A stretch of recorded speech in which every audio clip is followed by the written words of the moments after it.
Bonjour tout le monde, j'espère que vous allez bien. Donc, petite vidéo assez rapide qui va durer, j'espère, pas plus de 5 minutes.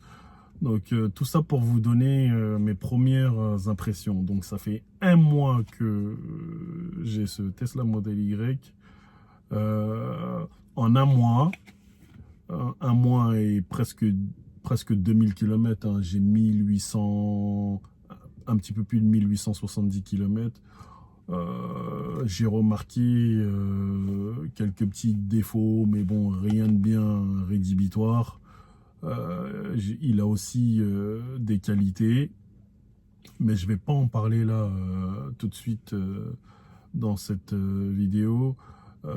Juste pour vous dire qu'il y a certaines personnes qui m'ont interpellé sur le Skoda Enyaq lorsque je l'avais. Et encore là, vous avez des personnes qui m'interpellent par mail, qui m'envoient des mails me parlant du Skoda Enyaq. C'est un super véhicule, hein. Franchement, c'est un super véhicule. Vraiment, vraiment, vraiment. Si vous devez l'acheter, n'hésitez pas. Au même titre que si vous voulez acheter ce Tesla Model Y, n'hésitez pas. Il y a quelques petites choses qui vont comment dire, qui seront différentes entre les deux véhicules. Au niveau habitabilité, c'est pratiquement pareil, même si le Skoda Enyaq offre un petit peu plus d'espace dans l'habitacle. Et celui-ci est un coffre, comment dire, a une capacité de chargement bien plus élevée que le Skoda Enyaq, mais à vérifier parce que je n'ai pas encore fait mon test de valise. La seule chose qui est un petit peu dommage dans ce véhicule, c'est que comme vous le voyez, la lunette descend, tandis que dans le Skoda Enyaq, la lunette ne descendait pas. Vous avez aussi dans ce véhicule le seuil de chargement qui est haut, mais tout ça, j'en parlerai dans une prochaine vidéo. Moi, je suis un ancien chauffeur de taxi parisien. Je peux encore pratiquer, hein, si je veux. J'ai eu un accident il y a quelques années. Ça fait 3 ans. Je me suis cassé le poignet. J'ai des broches dans le poignet ainsi que des vis, ce qui limite, comment dire, ce qui me limite au niveau de la conduite avec des grosses douleurs. Bon, je vais pas vous en parler dans cette vidéo, mais c'est pour ça que je ne pratique plus du tout, cette profession. Aujourd'hui, je fais autre chose. Mais tout ça pour vous dire que si un jour je devais reprendre mon activité professionnelle, parce que bon, j'ai fait 12 ans de taxi, hein, encore une fois, c'est les broches et les vis que j'ai dans le poignet qui m'empêchent de travailler, faire à peu près 11 heures de conduite, hein, parce que c'est ça. En tant que chauffeur de taxi parisien, vous êtes limité à 11 heures de conduite par jour, et ce qui est assez long, hein. Moi, je sortais de chez moi à 4-5 heures du matin pour rentrer à 16h, à 16h, 17h, vous voyez. Donc, on pouvait avoir des amplitudes horaires de 12 heures. Ce qui est vraiment beaucoup pour moi, pour les douleurs que je ressens au poignet. Mais bon, tout ça pour vous dire que si je devais, bon là vous voyez, j'ai ma carte professionnelle, si je devais reprendre mon métier d'origine de chauffeur de taxi parisien, qu'est-ce que je choisirais? Je choisirais le Skoda Enyaq, je choisirais l'Enyaq ou le Tesla Model Y. Franchement, j'ai envie de vous dire, j'ai pas envie de vous donner cette réponse. Je n'ai pas du tout envie de vous donner cette réponse parce que chaque véhicule est différent.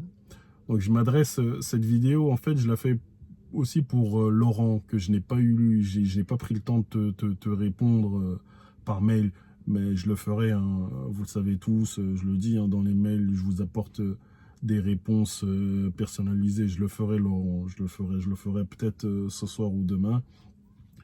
Laurent est un professionnel de la route, donc moi, si je devais choisir entre le Skoda Enyaq et le Tesla Model Y, là, je vous le dirai pas dans cette vidéo, mais chaque véhicule comment dire, a ses avantages et ses inconvénients, comme le Tesla Model Y offre une capacité de chargement plus élevée que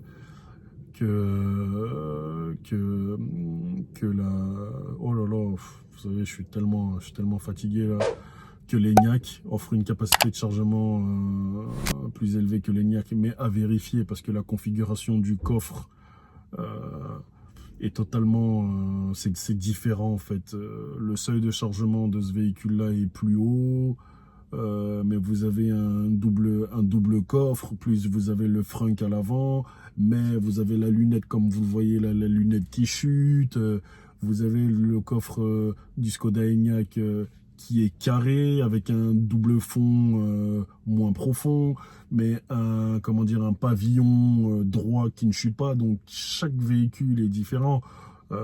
Vous avez à l'intérieur du Skoda Enyaq, vous avez un petit peu plus d'espace dans l'habitacle, mais bon, encore une fois, je vais pas me prononcer dans cette vidéo. Ça, ce sont des choses que je garde pour moi, ou éventuellement, je pourrais vous dire dans les commentaires ou par mail, parce que moi, j'ai vraiment aimé mon précédent véhicule familial, le Skoda Enyaq avec sa version de 77 kWh. Ah oui, et pour tout professionnel, hein. Si vous faites de la route, vous faites énormément de route, vous faites plus de 200 km par jour, franchement, oubliez la version 60. Hein. Je vous le dis tout de suite, oubliez la version 60, c'est même pas la peine. En été, cela va vous suffire, mais lorsque les températures vont chuter, seront inférieures à 10 degrés, ne vous aventurez pas à acheter comment dire, une version 60, hein. Peu importe le véhicule électrique, sauf si c'est une Tesla Model 3, vous voyez ce genre de véhicule qui est vraiment très efficient, avec des superchargeurs partout. Ne vous aventurez pas à acheter une version 60, parce que les véhicules électriques sont donnés pour X kilomètres. En roulant à 130 km/h, vous perdez bien. Cette info, je vais vous la balancer comme ça au hasard, mais vous perdez bien 150 km, voire 200 km selon la configuration de la route. Donc, si tu es professionnel de la route et que tu envisages d'acheter un véhicule électrique, un SUV, voilà, si tu envisages d'acheter un SUV électrique, oublie la version 60. Oublie la version 60. Va sur minimum une version avec grosse batterie qui offre 500 km. Je dis bien entre guillemets 500 km d'autonomie. Parce qu'avec ça, avec ce véhicule avec ces véhicules qui offrent 500 km d'autonomie entre guillemets, tu es sûr de faire les 300 km sur autoroute. Hein. Vraiment, tu es vraiment sûr de faire les 300 km. Voilà. Donc c'était une petite vidéo comme ça, à la va-vite. Je disais que j'espère qu'elle durera moins de 5 minutes. Bon, là, je vois le compteur. Je suis à plus de 8 minutes. Voilà. Donc, si vous avez des questions, n'hésitez pas à m'écrire. Moi, je réponds. Donc, je suis désolé. Généralement, je réponds assez rapidement. Mais là, comme je disais, je prends un petit peu de temps. Je vous parlerai de mon expérience familiale parce que moi, je suis passé chez le groupe Volkswagen. Aujourd'hui, je suis sur le groupe Tesla.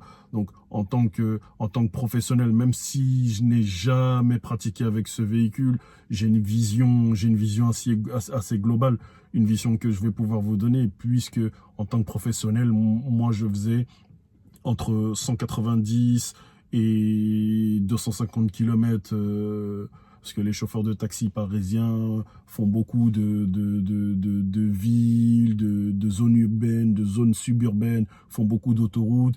Et quelquefois, nous allons déposer les gens à l'aéroport de Vitry. Non, oh, j'ai oublié le nom de Vatry, Vatry, et l'aéroport aussi à côté, là, à Beauvais. Donc, quand on déposait des gens à Beauvais, ça nous arrivait de faire plus de 250 km par jour. Mais comme je vous disais, j'ai une version assez globale du véhicule, du SUV électrique familial. Et même si je n'ai jamais pratiqué avec en professionnel, je sais ce que ces véhicules valent. En termes de consommation, en termes d'espace.